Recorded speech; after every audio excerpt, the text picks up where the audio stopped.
God bless you, family. I'm a changed man for life.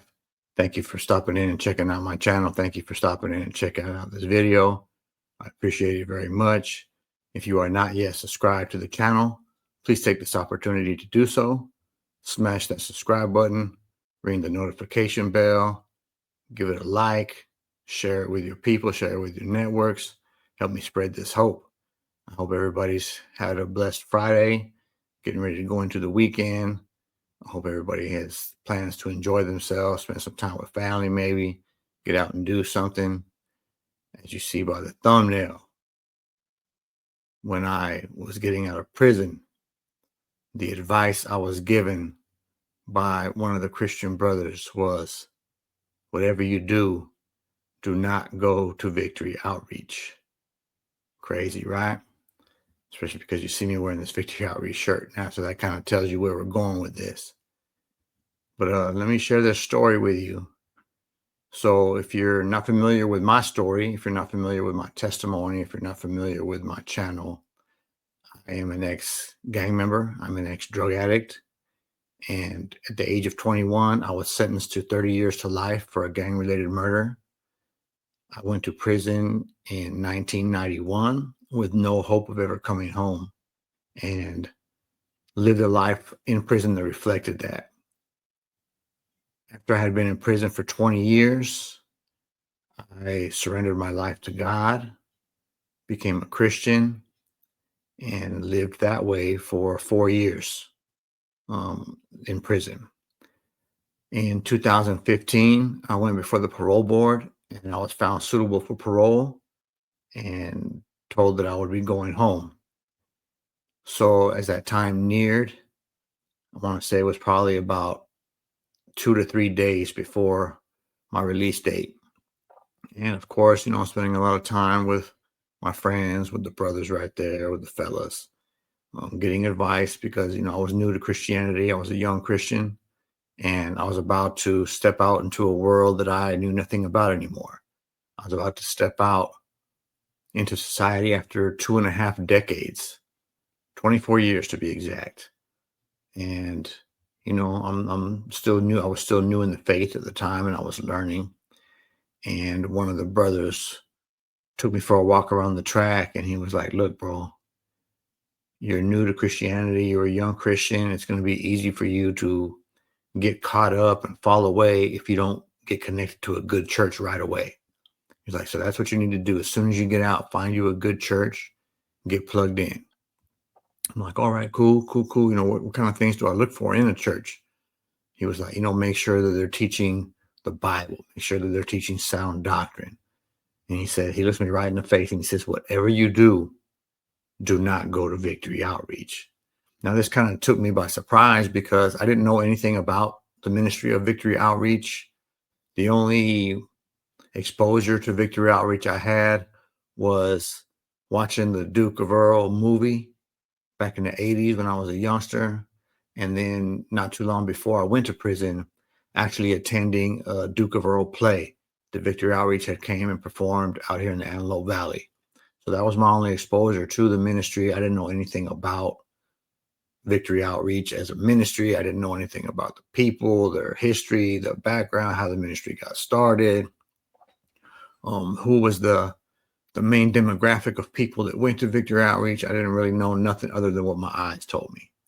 So when he's telling me this, I was kind of tripping. I'm like, why is that? And he says, because now remember, this is 2015. He's telling me this. He tells me because they still keep that gangster persona about them. They still have that cholo mentality. He goes, even some of the pastors, when they preach, they're like, "Sabes que, homies, Jesus loves you, eh?" And he did the whole little Duke of Earl, American Me, posing and speaking and all that.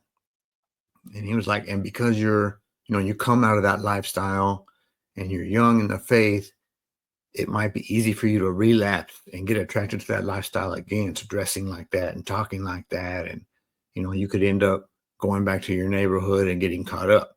Now, mind you, at the time, I'm 45 years old. So there was little chance of me going back to gang life. You know what I mean? But I understand where the brother was coming from. He was just sincerely trying to look out for me as a brother.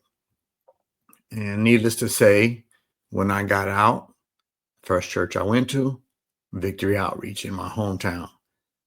Two of my two brothers that were there at the church were also from the same neighborhood I used to be from. So that's initially what drew me to go in there. I wanted to go somewhere where I knew people.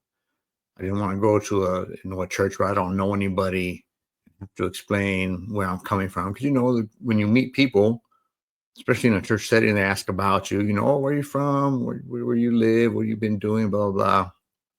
To have to explain that I just got out of doing 2.5 decades for gang-related murder. A lot of churches probably would have redirected me to Victory Outreach anyway. And so I started going there, started going to Victory Outreach Palmdale, was there with my homies, got introduced to the pastor and his wife, got introduced, to some of the leadership and some of the congregation. And everybody was extremely welcoming. Everybody was extremely loving. It wasn't anything at all like what the brother had said. Yes, it was mainly a Hispanic congregation, but nobody was, behind the pulpit talking like a cholo. Nobody was carrying themselves like a cholo. It was not at all what he had said. And I know that Victory Outreach has that stigma, right? I've now been there for almost 10 years. I've now been part of Victory Outreach for almost 10 years. And I can tell you that very rarely throughout those 10 years, not just within my home church, but within other Victory Outreach churches that I've either visited or in going to conferences where people from other Victory Outreach churches attend, it's been very, very, very tiny percentage of the people, of the men or the women that still kind of carry that gangsterism about them. Sometimes that's just you. It's not that they're intentionally trying to give off that vibe, but a lot of people grew up that way, lived all their life that way. And at one time, the ministry was that way. At one time, there was a season where talking that way, looking that way was beneficial to reaching people. The start of Victory Outreach in East LA, and the mission of going out and sharing the love of Jesus with drug addicts and gang members.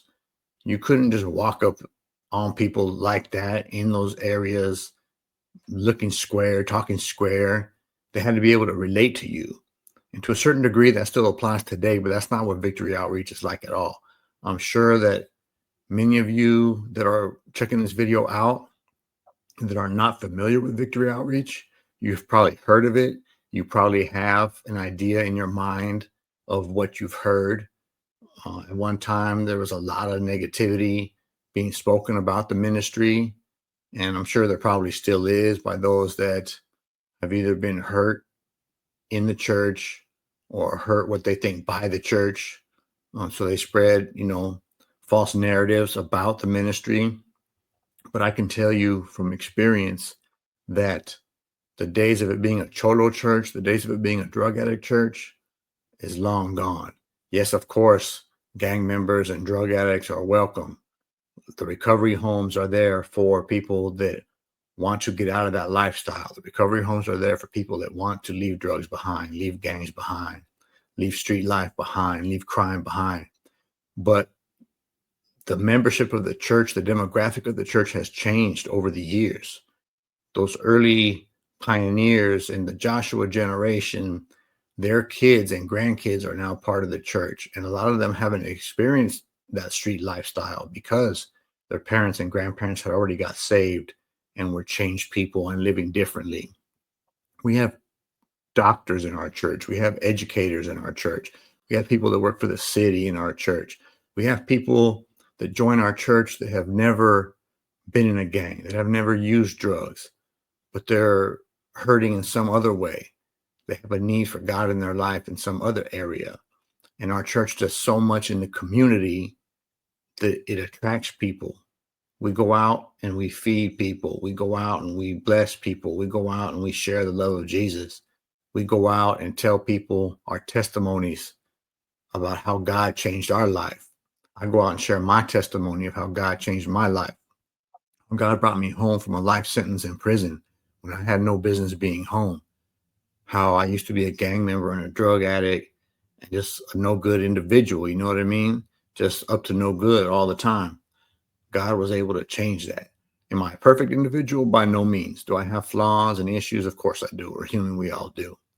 But the brother telling me don't go to Victory Outreach, he had it all wrong. And a lot of people that don't take the time to get to know the ministry have it all wrong. I see memes all the time, and I see jokes cracked on social media about, there'll be a picture of a chola or a cholo, and they'll say, oh, Victory Outreach. And like I said, once upon a time, yeah, there was a season where that was Victory Outreach, but it's so much different now. You would love the ministry that we have. You would love the mission of Victory Outreach. You would love the people of Victory Outreach. You would love the way Victory Outreach loves their community. Every city that has a Victory Outreach church, that community is blessed by that church. So I just thought I'd share that quick little story. I love my church. I'm so happy and so proud to be a part of Victory Outreach. It really has given me an opportunity to be a blessing to others, helped me grow. Again, like I said, by no means am I perfect. I got flaws, I got issues, but each day I know that I have the grace and mercy of God in my life. Each day I know that I have grown in my walk with the Lord because of Victory Outreach, because of God's goodness in my life, God using my pastor, my pastor's wife, the leadership, the family of VO. So just come check us out. I just thought I'd share that with people because I do see a lot of negative stuff on social media, on YouTube, on all over about Victory Outreach. And I just wanted to put it out there that it's not what you were taught to believe it is. Come check it out sometime. We'd love to have you. God bless you. Jesus loves you, and so do I. I'm out.